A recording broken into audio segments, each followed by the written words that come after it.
De vuelta en Market, Economía y Negocios. Hoy está con nosotros, para mí, uno de los economistas, de los mejores economistas que tiene la República Dominicana. Hablamos de Guarocuya Félix, que si me pongo a hablar de todo lo que ha sido, lo voy a dejar con que fue el director de Impuestos Internos y ha ocupado otras importantes funciones en el Estado Dominicano, pero de manera muy particular, un analista económico fino.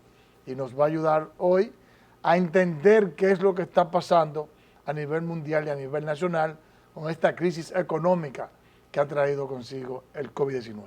Qué bueno que esté aquí con nosotros. No, qué bueno estar contigo, Edmundo. Además, teníamos mucho tiempo, la verdad, que no Así compartíamos es, así juntos. es.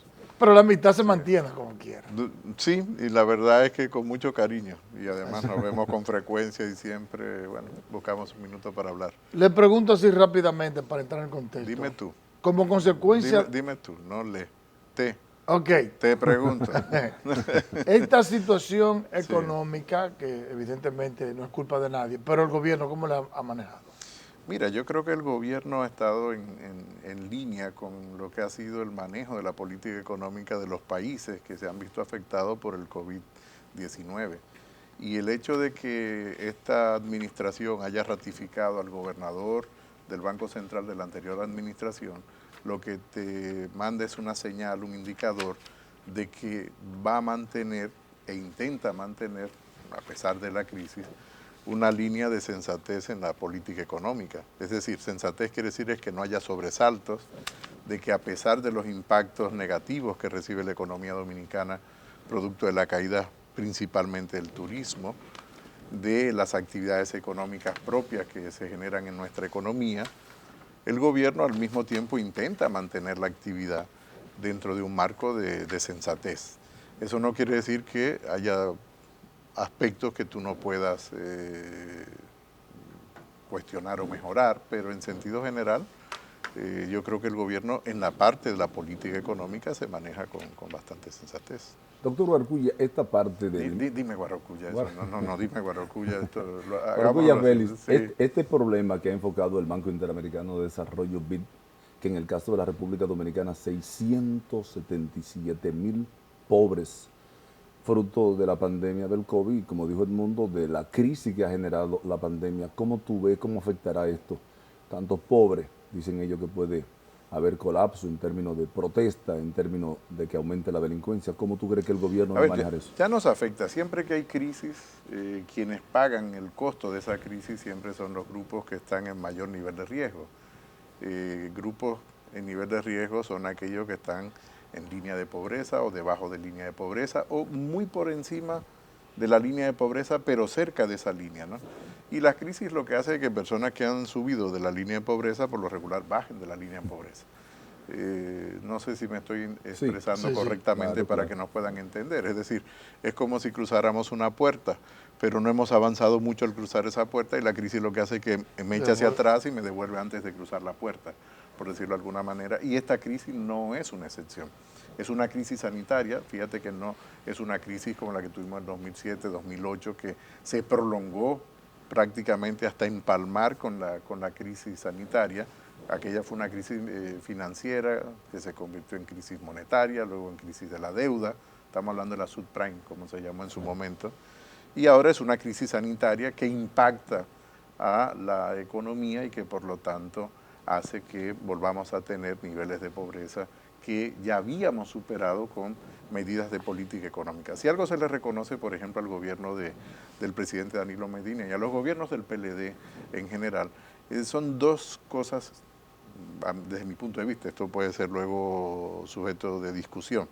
Primero, sensatez en la política económica, es decir, un manejo de la política económica prudente, estabilidad de los precios, estabilidad del tipo de cambio, es decir, privilegia la estabilidad.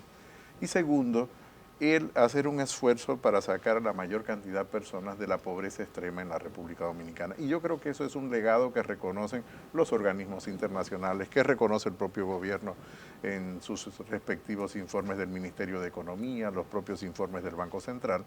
Evidentemente que la crisis nos pega a todos. Y en este sentido, el Banco Interamericano de Desarrollo lo que está haciendo es una llamada de atención, diciendo, señores, hay que prestarle atención al impacto negativo que tiene la crisis sanitaria en la parte del nivel de ingreso de las personas, en la parte del bienestar de las personas, que es lo que al final de cuentas podemos llamar pobreza o bienestar en el caso de disminución de pobreza. Entonces yo creo que esa es una llamada de atención que hace el Banco Interamericano de Desarrollo, la cual comparto plenamente. Hubiese ocurrido en cualquier administración. Claro. Es decir, no quiero que si fuera se Danilo, que si fuera interprete que si Leonel, fue... cualquiera. No, hubiese ocurrido independiente. José Pérez, y que me disculpen los que se llamen José Pérez, hubiese sido presidente, hubiese ocurrido. Evidentemente que luego están los énfasis que cada administración pone en determinadas políticas para evitar que la velocidad de caída del ingreso o la velocidad de entrada de personas en la pobreza sea menor. Ya eso es otro tipo de discusión. Y por lo tanto, ahí sí el PLD, por la experiencia que generó de gobierno, pues evidentemente que tiene un acervo que presentar frente a la sociedad. Precisamente basado en las políticas de programas sociales que aplicó el PLD, tanto en el gobierno de Leonel Fernández como en el de Danilo Medina, especialmente en esta última parte de la crisis. El presidente Leonel Fernández el domingo pasado le pidió al presidente Luis Abinader que mantenga los programas sociales a cualquier costo. ¿Usted cómo ve esto? Fíjate que quienes pidieron esto primero fue el Partido de la Liberación Dominicana, es decir, no lo pide otra fuerza política, lo pedimos nosotros porque de hecho fue una de las respuestas de política económico-social que al inicio de la pandemia, recuérdense que no teníamos experiencia a nivel mundial, República Dominicana tuvo que generar su propia experiencia como cada país y una de las experiencias positivas que generamos fue la capacidad de montar programas de transferencias muy rápido para mitigar el impacto que iban a tener las personas que perdían el empleo producto de la pandemia porque la empresa cerraba, porque la empresa dejaba de hacer actividades. Quiere decir que en este caso el PLD ha sido consistente con sus propias medidas de política, reconociendo que evidentemente el gobierno tiene que hacer un esfuerzo fiscal para ellos, que si el dinero, o mejor dicho, alguien tiene que pagarlo y por lo regular lo paga el conjunto de la sociedad. Pero bueno, ese es el tipo de decisiones que tiene que tomar la actual administración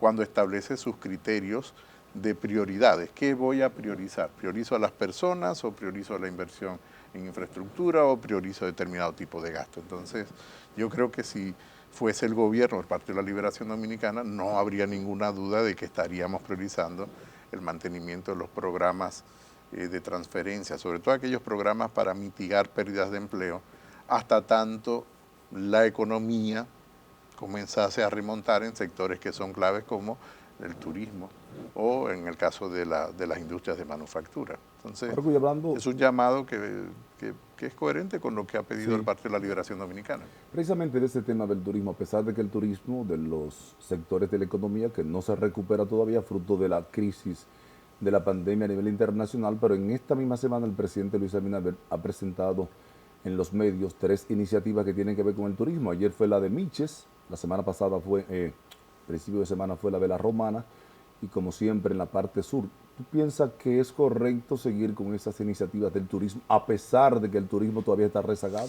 A ver, yo creo que es un momento para seguir haciendo inversión en infraestructura turística, evidentemente, porque aunque la temporalidad de recuperación del turismo no va a ser todo lo rápida que nos gustaría una economía como la de República Dominicana, evidentemente que en el mediano plazo tendremos una recuperación del turismo.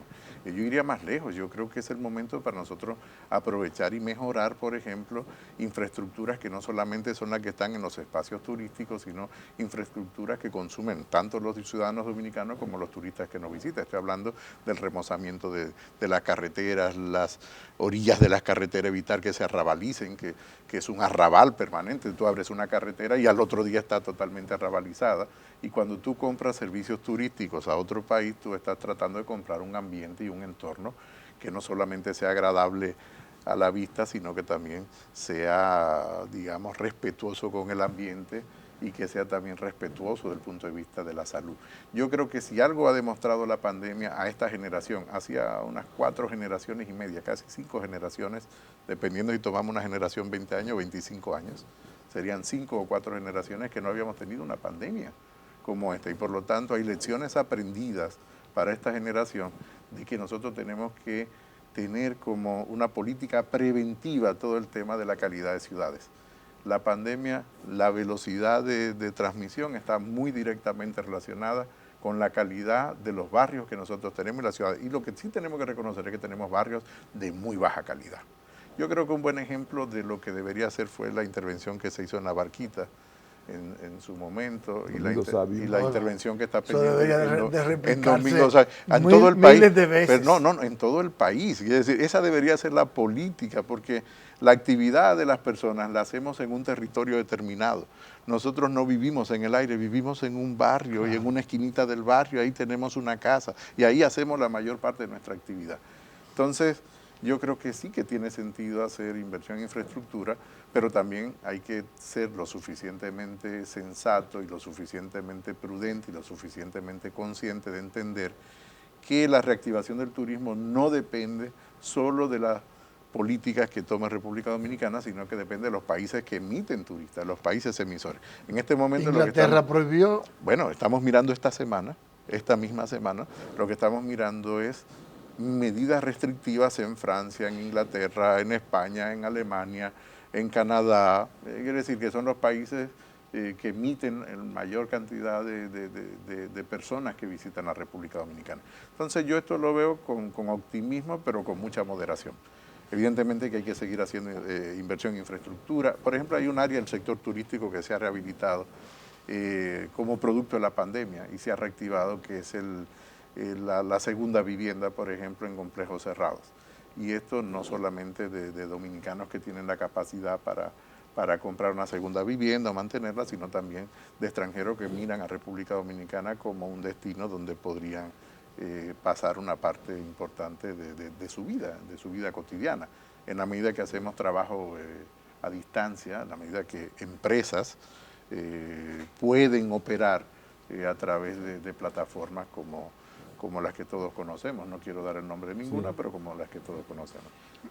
Mire, el viceministro de Economía, Planificación y Desarrollo, Pavel Issa Contreras, en esta semana dio una declaración que ha resultado controversial, en el sentido de que él entiende que ya la política monetaria se agotó y que hay que darle paso a la política fiscal como un mecanismo más expedito para reactivar la economía. El Banco Central hoy le respondió y le dijo que está totalmente en desacuerdo con esa decisión, que la política monetaria no está agotada y que puede efectivamente todavía seguir siendo un catalizador del crecimiento económico. ¿Cómo usted ve esta Mira, a ver, hablar de Pavel, Pavel es mi hermano y de hecho fui el primero que ocupó la función que hoy tiene Pavel cuando hicimos las reformas en el 2006. Entonces, pero fíjate que yo creo que ambos simultáneamente tienen razón. Ese es de los momentos donde tú dices, bueno, hay una afirmación donde ambas partes tienen la razón. Banco Central tiene toda la razón.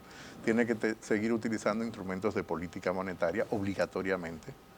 Yo creo que el Banco Central, si algo debo reconocer como un punto luminoso dentro de la crisis sanitaria, es la rápida capacidad de reacción del Banco Central a través de la política monetaria. Ha estado extremadamente activo en todo este... Sí, pero además activo en sentido pertinente, porque tú puedes ser activo y ser impertinente, pero en el caso del Banco Central ha sido activo y ha sido pertinente en las decisiones de política, en el sentido de poder mantener la liquidez suficiente en el sistema financiero que nos permita a la actividad económica mantener un ritmo, digamos, dentro de la caída de la propia actividad, pero que sea razonable y además facilitándole a las empresas la liquidez suficiente para hacer frente a sus compromisos. Por lo tanto, estoy de acuerdo con el Banco Central.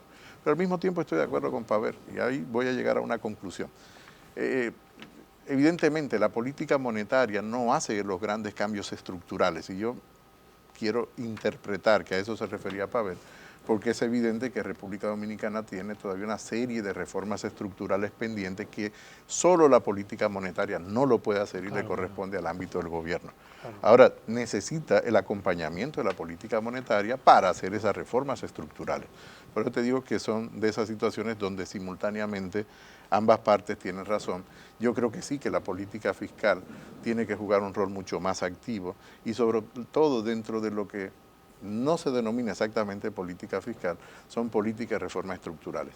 En algún momento, tú sabes que uno va reencarnando en diferentes vidas, y una de mis reencarnaciones fue precandidato a senador por el Distrito Nacional y parte de la agenda que tenía legislativa en caso de haber sido primero candidato, cosa que no fui, y luego haber sido electo, cosa que por supuesto no fui candidato y no podía ser electo senador.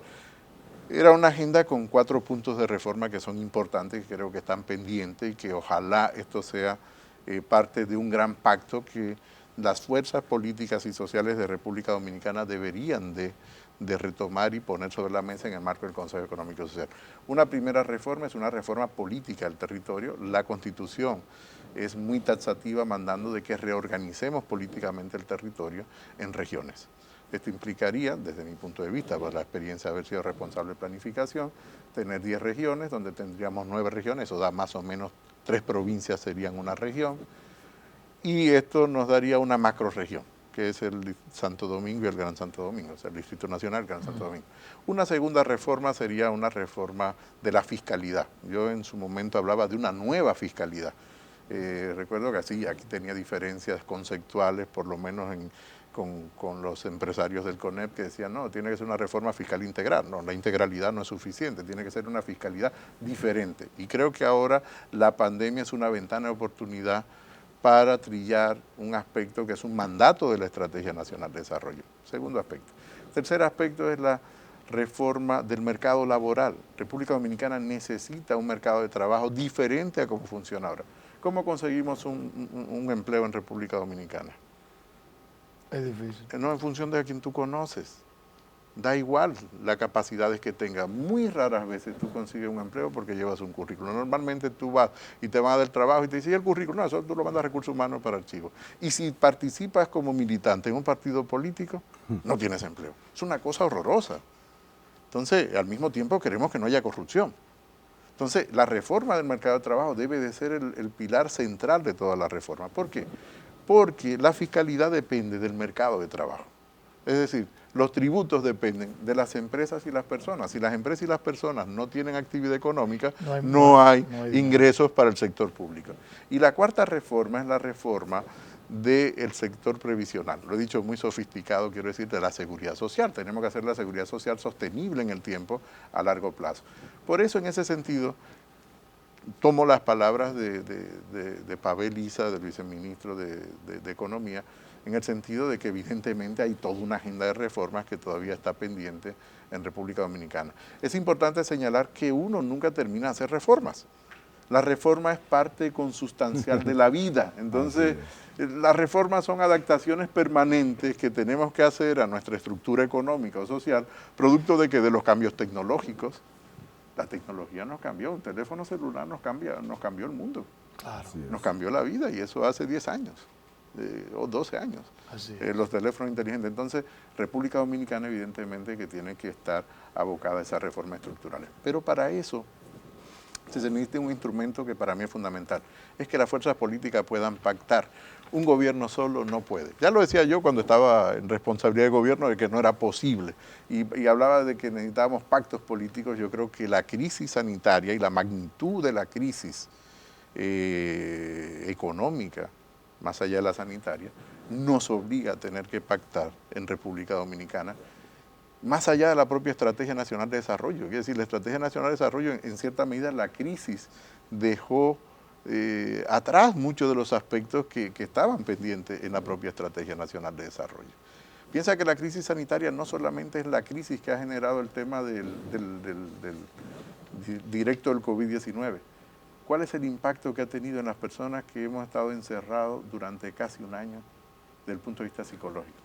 Sobre todo en las familias más pobres, que tienen viviendas de muy escasa, de muy baja calidad.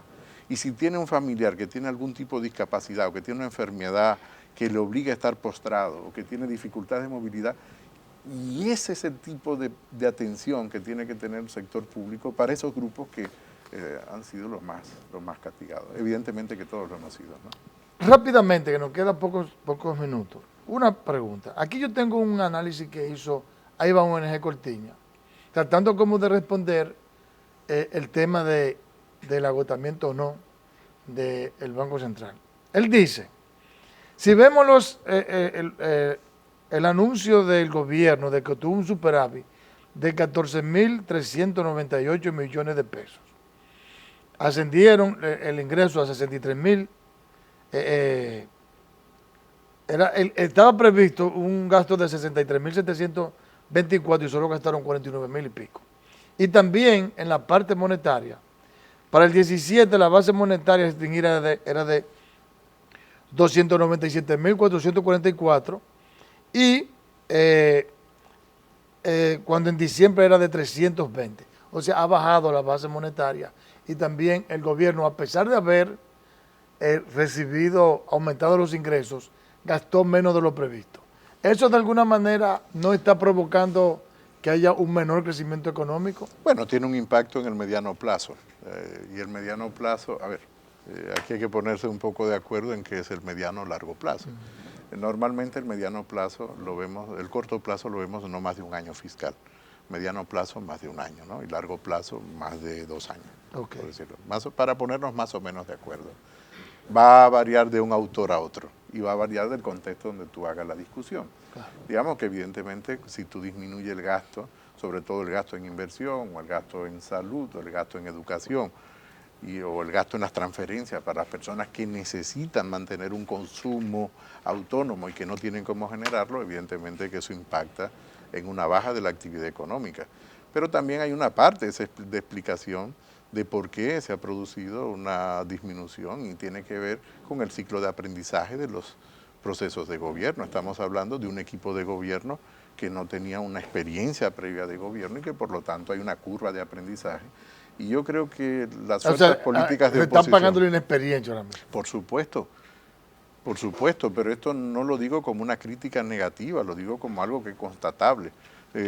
Si a mí mañana me designan o una empresa me contrata, qué sé yo, una fábrica de clavos, por más buen gestor que haya sido, yo tengo que aprender y me va a tardar unos 90 días, 6 meses, aprender el negocio. Entonces no puedo pretender que llego y aprendo el negocio el mismo día, sobre todo cuando en la administración del PLD hicimos reformas muy profundas y muy importantes de todo el sistema de planificación financiera, de planificación y administración financiera del Estado. Fíjate que estos días hubo que hacer un cambio en ámbitos de la administración financiera, que fue el Contralor General, por el tesorero. Bueno, esto es tratando de buscar una mayor agilidad en los procesos, esa es mi interpretación, en los procesos de ejecución del gasto público. Entonces, evidentemente que sí que tiene un impacto, pero también creo que tenemos que tener la paciencia suficiente para entender. Evidentemente que pasado un tiempo, ya esto no se justifica. Así es. Hay que decir, pues, lo puedo justificar 3 meses, pero bueno. Muchas gracias, como siempre, excelente. No, gracias a ustedes y yo espero que pueda estar con ustedes muchas veces más. De seguro que sí. Señores, finaliza por el día de hoy Market, Economía y Negocios. Será hasta la próxima entrega.